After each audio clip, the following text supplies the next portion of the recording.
ఎక్కడ తక్కువ లేదు. ఉద్యోగాల్లో ఉన్నారు, విద్యాపరంగా ఉన్నారు, రాజకీయంగా ఉన్నారు. కానీ మనకి అప్లిఫ్ట్ చేసేవాళ్ళు కావాలి, సపోర్టింగ్ చేసేవాళ్ళు కావాలి. రాజకీయ పార్టీలుగా మనకి గుర్తించేవాళ్ళు. ఎందుకంటే మనకి సహజంగా ఎప్పుడైనా సరే ఇంగ్లాండ్ వాళ్ళు చేసిన డివైడ్ అండ్ రూల్ పాలసీ అన్ని చోట్ల అప్లికబుల్ అయ్యింది. డివైడ్ అండ్ రూల్ చేయాలి, విభజన చేయాలి, క్యాస్ట్ పరంగా ఒకే క్యాస్ట్లో విభజన చేయాలి, విభిన్న క్యాస్ట్లో విభజన చేయాలి, వాడికి వాడికి పంచాయతీ పెట్టాలి, పోరాటం చేయాలి. మీరు ఐక్యత లేదని చెప్పే విధంగా తయారు చేస్తారు. ఆ విధంగా తయారు చేయడం వల్ల మనమే వాళ్ళకి బోయలుగా తయారవుతున్నాం.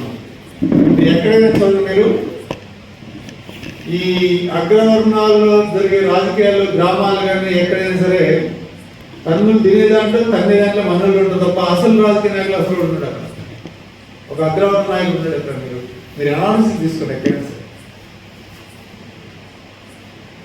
ఒక వెనకబడ్డ వర్ణ వ్యక్తి మామూలుగా చదువు రానులైనా చదువుతున్నా సరే రైతులైనా సరే వీళ్ళని వాడుకుంటారు, వాళ్ళు పైన. కాబట్టి ఇక్కడి నుంచి అలా జరగడానికి వెళ్ళేది. ఆల్రెడీ అవేర్నెస్ వచ్చేసింది మన అందరికి. ఇంకా వరంగల్ మీటింగ్ జరిగిన తర్వాత స్టేట్ వైడ్గా 2 స్టేట్లలో మొత్తం వైరల్ అయిపోయింది. మా తీర్మానం మన మీటింగ్ సక్సెస్ కావడం. అది ఆర్గనైజ్ చేసేది సుందరరాజు యాదవ్ గారు ఆర్గనైజ్ చేసింది. బ్రహ్మాండంగా సక్సెస్ అయింది. అది స్టేట్ వైడ్గా రాజకీయ నాయకులందరికీ ఒక వణుకు పుట్టే ప్రకంపనలు వస్తున్నాయి. ఏంటి నెక్స్ట్ యాక్షన్ లాంటి, ఏంటి పరిస్థితి ఎలా ఉంటుందని అవుట్ రైట్గా మాట్లాడండి. అసలు మీ అవసరం లేదు, మీకు ఓట్లు అవసరం లేదు, రెడ్డిస్ ఓట్లు అవసరం లేదు అని మాట్లాడండి. అదే అంత దేవుడు మాట్లాడదు. మీ రెడ్డిస్ ఎలా ఓట్లు మాకు ఉందండి, రేగని మాకు ఆయన వేసుకుంటాం అనే ధైర్యంగా మాట్లాడే వ్యక్తి లేకపోతే మనం ఇక్కడ మరి అలాంటి వ్యక్తి ఈ మార్గంలో మంచోడా కాదా, ఏం చేసిందని పక్క పెట్టండి. ఎవరైనా మెరిట్ డిమెరిట్స్ ఉన్నాయి, ఆయన గురించి నెగిటివ్ చెప్పేవాళ్ళు, పాజిటివ్ చెప్పేవాళ్ళు. అలా స్టేజ్ మీద భయంగా చెప్పే గట్స్ ఉండాలి కదా ఎవరికైనా సరే. ఒక రాజకీయ పార్టీ, ఒక అధికారంలో ఉన్న పార్టీ వర్గాల్ని డిఎన్డి ధైర్యం ఉంటుంది ఎవరికైనా. ఆ విధంగా లాస్ట్ అయిపోయి ఇవాళ బర్నింగ్ టాపిక్ అయిపోయింది మన స్టేట్, 2 స్టేట్లో కూడా. ఆంధ్రాలో కూడా ఉంటుంది, కానీ తెలంగాణ మాత్రం బర్నింగ్ టాపిక్ నడుస్తున్నాం. మా నెక్స్ట్ ఎలక్షన్ నాటి పరిస్థితి ఏంటి? బీసీ ఎస్సీ ఎస్టీ వాళ్ళందరూ ఒకటై లైఫ్ మైండ్ అంతా ఒకటైతే మన పరిస్థితి ఏంటి అనే టాక్ వచ్చే విధంగా చేశారు. మరి అదే క్రమంలో ఈయన ఎమ్మెల్సీగా నేను నా వర్గం వాళ్ళు, నా బీసీ ఎస్సీ ఎస్టీ వాళ్ళు చాలామంది ఉన్నారు. నాకు డెఫినెట్గా బీసీ ఎస్టీ మైనార్టీ అందరూ ఓట్లు వేస్తే కంపెనీ మెజార్టీ, మామూలు మెజార్టీ కాదు. కాకపోతే వీళ్ళంతా ఒక్కొక్కరు ఒక్కొక్క వర్గానికి మామూలుగా వాళ్ళు ఆల్రెడీ స్టిక్ అనే ఉన్నారు. యూటీఎఫ్ అని, పిఆర్పి అని, ఏపీటీఎఫ్ అని, ఇంకా ఎస్టీ సంఘం అని, ఎస్సీ సంఘం, చాలా సంఘాలు ఉన్నాయి. అయినా సరే మన ఇష్టాల మీటింగ్ పెట్టి అయినా సరే అన్ని మామూలుగా తెంపుకొని వచ్చేసారు. లేదు మేము మా కులం కావాలి, మా వర్గం మైనార్టీ వాళ్ళకి మాకు కూడా సీట్లు కావాలి, మేము పోటీ చేస్తామని మన ఒక లెక్చర్స్ బ్రహ్మాండంగా వచ్చారు. చాలా హ్యాపీ అనిపించింది సుందరరాజు గారు. ఇంతమంది ఖమ్మంలో ఈ విధంగా ఇంతమంది లెక్చర్స్, మొత్తం డిగ్రీ కాలేజ్ అందరూ వచ్చారు. బ్రహ్మాండం సక్సెస్ అయింది. అంటే ఆ విధంగా ఆల్రెడీ నేను వెంకటేశ్వర గారు దాదాపు ఖమ్మం జిల్లా జూనియర్ కాలేజ్, డిగ్రీ కాలేజ్ మొత్తం తిరిగాం.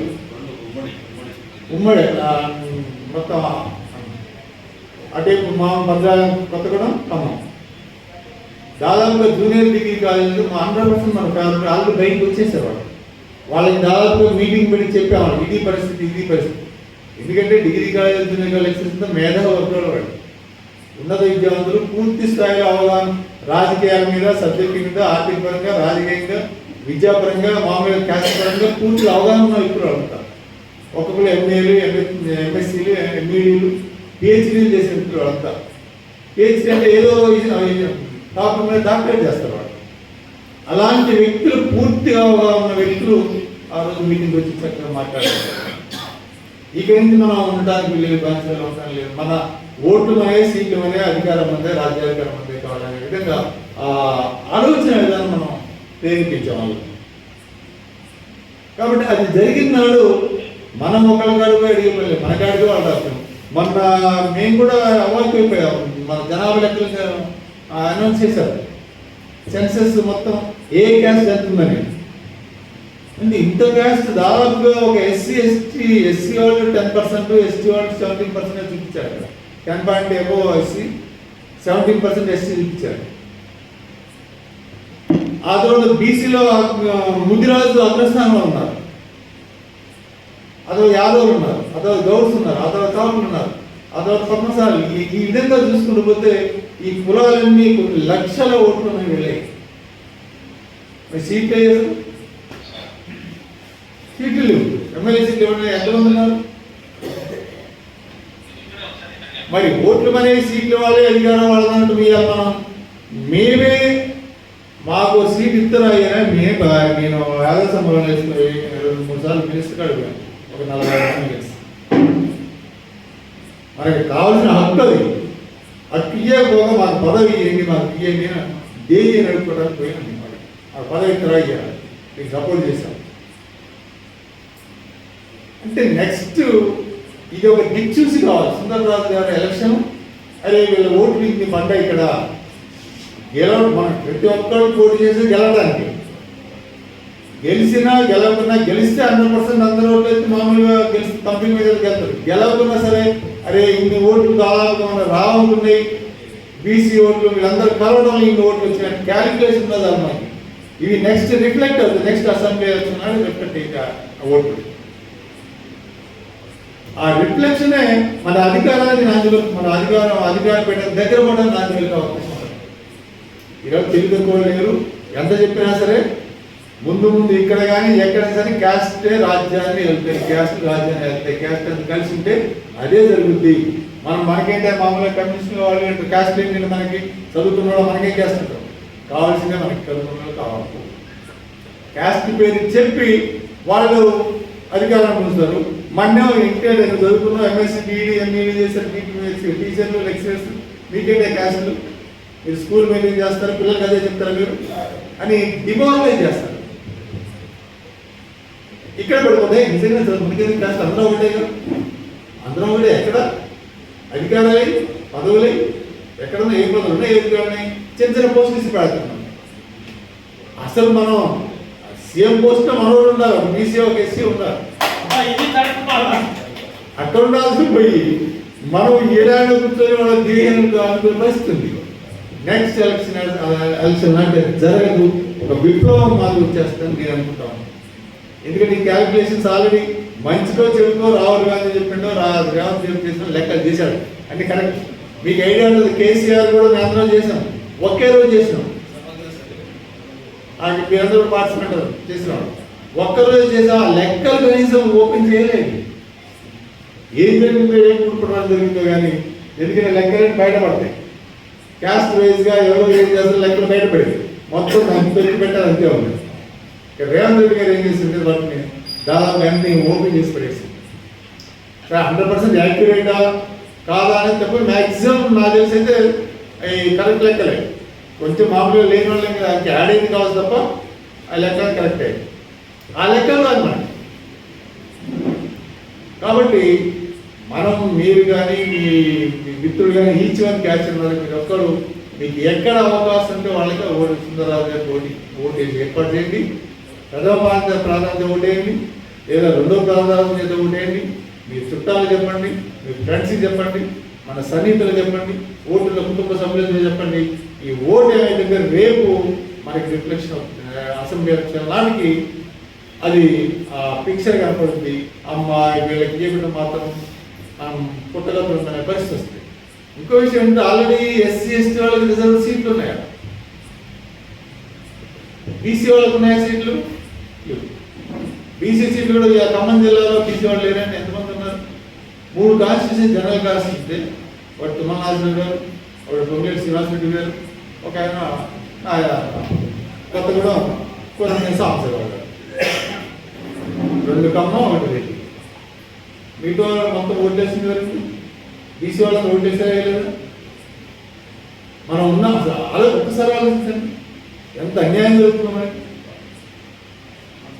ఎస్సీ రిజర్వేషన్ కాబట్టి ఓకే, ఎస్సీలో కూడా ఏముందంటే, ఎస్సీలో ఎవరికి టికెట్ వస్తే వెంకటేరయ్య గారు అంటే వెంకటేరయ్య గారి కుటుంబమే పోతుంది, కడియం శ్రీహరి గారు అంటే కడియం శ్రీహరి గారి ఆ కుటుంబమే పోతుంది, రాజయ్య అంటే రాజయ్య కుటుంబమే పోతుంది, ఇంకెవరు సంభాషణ చంద్రశేఖర్ ఆ కుటుంబమే పోతుంది, విక్రమార్క గారు అంటే ఆ కుటుంబమే పోతుంది.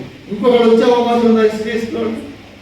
ఎస్టీ ఎమ్మెల్యే ఎవరు ఉంటే వాళ్ళే తప్ప, వాళ్ళు already settled, established, educated and economically, financially better and politically better.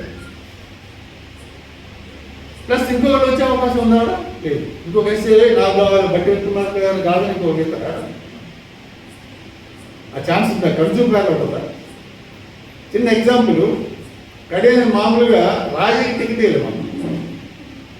ఎందుకు మామూలుగా స్కాండల్ అని ఉందని ఈయనకి ఇచ్చారు, అని పక్కన పెట్టి కార్పొరేషన్ చైర్మన్ ఇచ్చారు, 4 రోజులు గోదావరి ఉండడానికి ఇచ్చారు. మళ్ళీ ఎప్పుడైతే ఎందుకంటే రాజయ్య మంచోడు గారు, ఆడపిల్లల నుంచి కాజేస్తారు, ఏదో స్కాండల్స్ ఉన్నాయి, అది మీద ఉన్నాయని ఆయనకి వాళ్ళు మళ్ళీ ఎంత వచ్చి కాకింది కానీ అవి కార్పొరేషన్ చైర్మన్ ఇచ్చారు. Mister Gopi already welcome. ఆ తర్వాత చూడండి రాజకీయాలు ఎలా ఉంటాయో.